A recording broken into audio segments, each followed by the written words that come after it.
ሰላም የቻናሌ ቤተሰቦች እንዴት ሰነበታችሁ? በዚህ ቪዲዮ ደግሞ አጠቃቀማችን በማስተካከል ብቻ ወራዊ የኤሌክትሪክ ፍጆታ እንዴት እንደምንቀንስ በተግባር አሳያችኋለሁ። አሁን ላይ ብዙ ሰዎች በመብራት ወጪ ምክንያት እየተቸገሩ እንደሆነ ይታወቃል። ለዚህ ደግሞ ዋነኛው ምክንያት የታሪፍ መጨመር ቢሆንም ሌሎች ምክንያቶችም አሉ። ከነዚህ ምክንያቶች ውስጥ አንዱ የሰዓት አጠቃቀም ክፍተት ስለሆነ ይህንን የሰዓት አጠቃቀም ክፍተት እንዴት አድርገን ማስተካከል እንደምንችልና ወራዊ የመብራት ክፍያን እንዴት አድርገን እንደምንቀንስ በዝርዝር ስለማሳያችሁ እናንተም እስከ ቪዲዮ ፍጻሜ እንድትቆዩ ተጋብዛለሁ።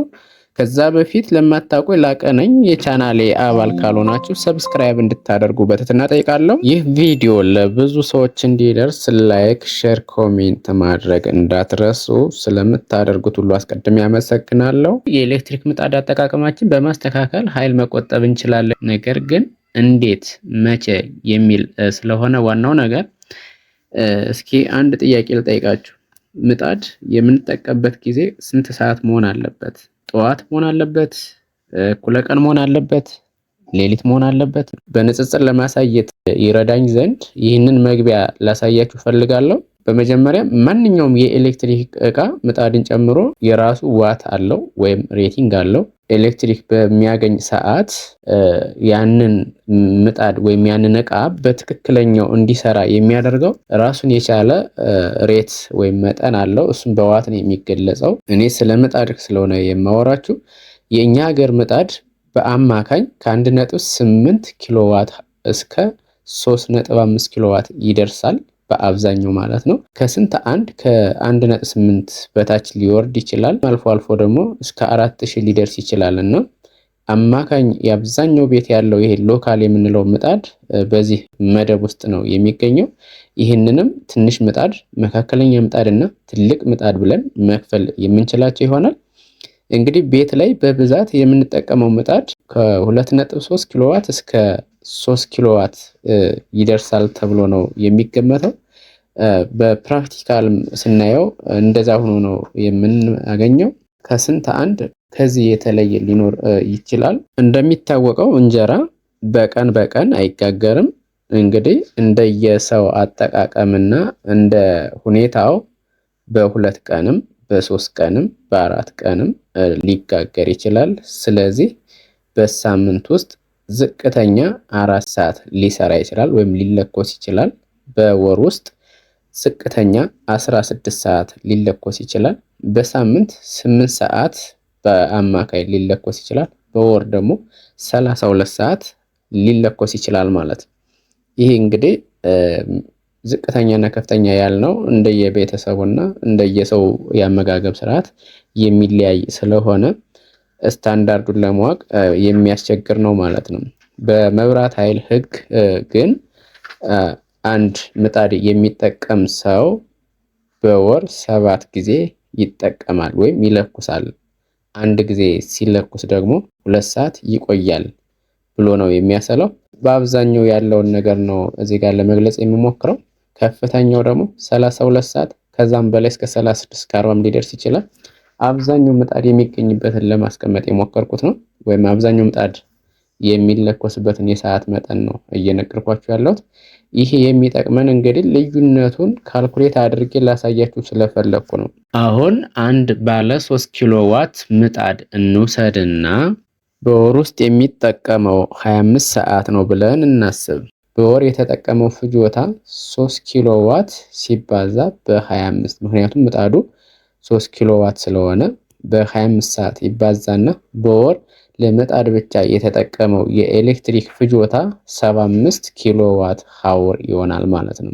ተጠቃሚው ቤት ውስጥ የተጠቀማቸውን እቃዎች ጨምሮ እንግዲህ አንድ ቤት ውስጥ ምጣድ ብቻ አይደለም ያለው፣ ሌሎች እቃዎችም ይኖራሉ። አሁን እሱን ለጊዜው ለምጣዱ ብቻ ስለሆነ ለማወዳደር የተጠቀምኩት እሱኛውን ማስላት አልፈለኩም። ነገር ግን ተጠቃሚው ቤት ውስጥ የተጠቀማቸውን እቃዎች እንደ አምፖል፣ ቴሌቪዥን እና ስቶቮች ጨምሮ ከ101 እስከ 200 ኪሎዋት ሀወር መደብ ሊገባ ስለሚችል ብለን እንነሳና የህዳር ወር ታሪፍን እናስላለት ለዚህ ሰው ብለን ካሰብን በህዳር ወር በዚህ መደብ ውስጥ ያለው የታሪፍ ዝርዝር 3.19 ብር ኪሎዋት በሰዓት ነው ማለት ነው። ስለዚህ ለምጣድ የሚከፈለው ከሌሎች ክፍያዎች ውጭ ያለው በዚህ ስናባዛው 75 ኪሎዋት ሃወር ሲባዛ 3.19 ብር ወደ 239.25 ብር ይሆናል። አሁን ይህ እንግዲህ በየትኛውም ሰዓት ተጠቃሚው በተመቸው እየለኮሰ የመጣበት ክፍያ ዝርዝር ነው ብለን ነው የተነሳ ነው። ለዛ ነው መነሻ ወይም ቤዝ ብዬ ያስቀመጥኩት። ከዚህ በመቀጠል እንግዲህ ሁለት አይነት ሰዓቶች አሉ። አንደኛው ኦፍ ፒክ ይባላል። ኦፍ ፒክ ማለት የኤሌክትሪክ መስመሮች የማይጨናነቁበት ብዙ ሰው ኤሌክትሪክ ይጠቀማል ተብሎ የማይጠበቅበት ሰዓት ኦፍ ፒክ ይባላል። ስለዚህ ከላይ ይህ ተጠቃሚ ካልኩሌት አድርገን ያገኘነው ይህ 239 ብር ማለት ነው በተመቸው ነው የሚጠቀም ስንል ኦፍ ፒክም ሊሆን ይችላል፣ ፒክ ታይምም ሊሆን ይችላል ማለት። ፒክ ታይም ማለት ብዙ ሰው ኤሌክትሪክ የሚጠቀምበት ሰዓት ማለት ነው። ስለዚህ የተመቸውን ሰዓት ተጠቀመ ማለት ምናልባትም ኦፍ ፒክ ሊሆን ይችላል ወይ ደግሞ ፒክ ሊሆን ይችላል ማለት ነው። ስለዚህ ሁለት አይነት ሴናሪዮ ነው እዚህ ጋር የሚገጥመን ለማወዳደር እንዲመቸን። ሰውየው የተጠቀመው ያ የተመቸው ሰዓት ኦፍ ፒክ ከነበረና ሌት ሳይ ይህ ሰው ከዚህ በኋላ ፒክ ወደ ፒክ ታይም መጥቶ ቢጠቀም ብለን ስናስብ ተጠቃሚ ወደሚበዛበት ሰዓት መጥቶ ቢጠቀም ከመደበኛው በ30% ይጨምራል። በ30% ይጨምራል ማለት ስናባዛው 1.3 ሲባዛ በታሪፉ ስናደርገው 3.19 የነበረውን ታሪፍ ወይም የብር መጠን በኪሎዋት አወር ማለት ነው ወደ 4.14 ብር ያሳድግብናል።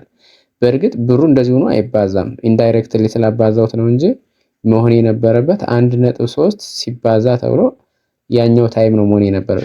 ዞሮ ዞሮ ግን እኩል ስለሆነ በቤዙ በመነሻችን የነበረውን ታሪፍ በ1.3 ስናባዛው እንደዚህ ይመጣል 4.14 ብር በኪሎዋት አወር ይመጣል ማለት። ስለዚህ በወር ስንት ይሆናል?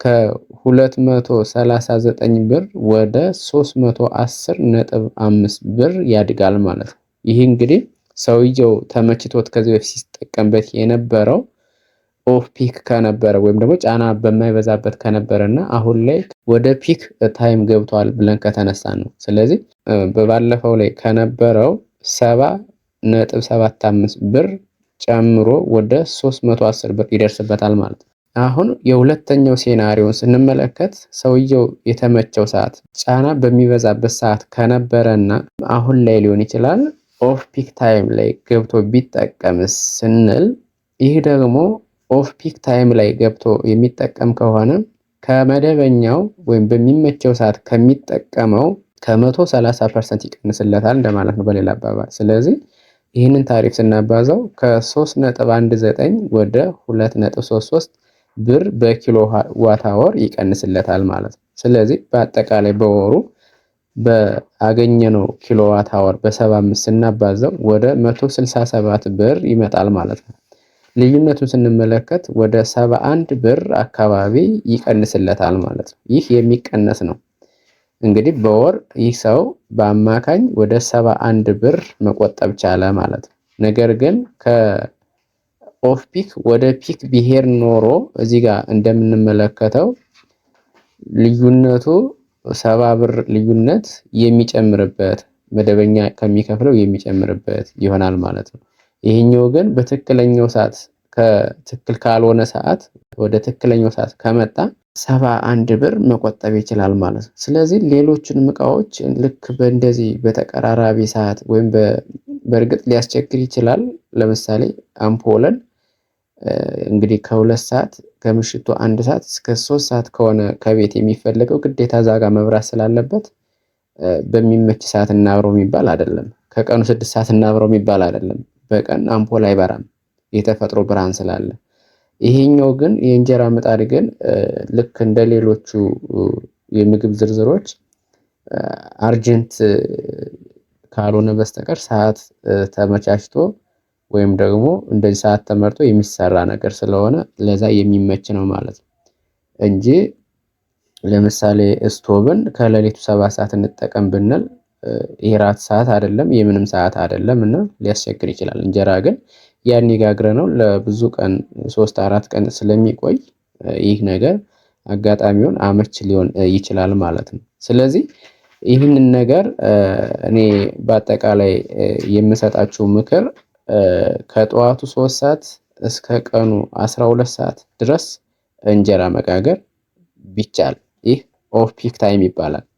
ሌላኛው ከምሽቱ 4 ሰዓት እስከ ንጋት 11 ሰዓት ድረስ እንጀራ መጋገር ቢቻል፣ ሌሎች ኤሌክትሪክ የሚወስዱ እቃዎችም ካሉ በዚህ መካከል ከተለኮሱ ከዚያኛው ሰዓት የተሻሉ እና ኃይል ቆጣቢ ስለሆኑ እኛም ካላስፈላጊ የእዳ ወይም የፍጆታ ክፍያ እንድናለን ማለት ነው። ስለዚህ ስናጠቃልለው ከምሽቱ 4 ሰዓት እስከ ንጋት 11 ሰዓት ወይም ቀን ላይ ከ3 ሰዓት እስከ 12 ሰዓት የምንጠቀም ከሆነ ልንከፍል ከነበረው ክፍያ በ30% ይቀንስልናል ማለት ነው። ከዚህ በተቃራኒ ከምሽቱ ወይም ከቀኑ 12 ሰዓት እስከ ምሽቱ 4 ሰዓት የምንጠቀም ከሆነ ከመደበኛው ክፍያ በ30% የጨመረ ክፍያ ይመጣብናል ማለት ነው። ስለዚህ ትክክለኛውን ሰዓት በመጠቀም ወራዊ የኤሌክትሪክ ክፍያ ፍጆታችንን መቀነስ እንችላለን።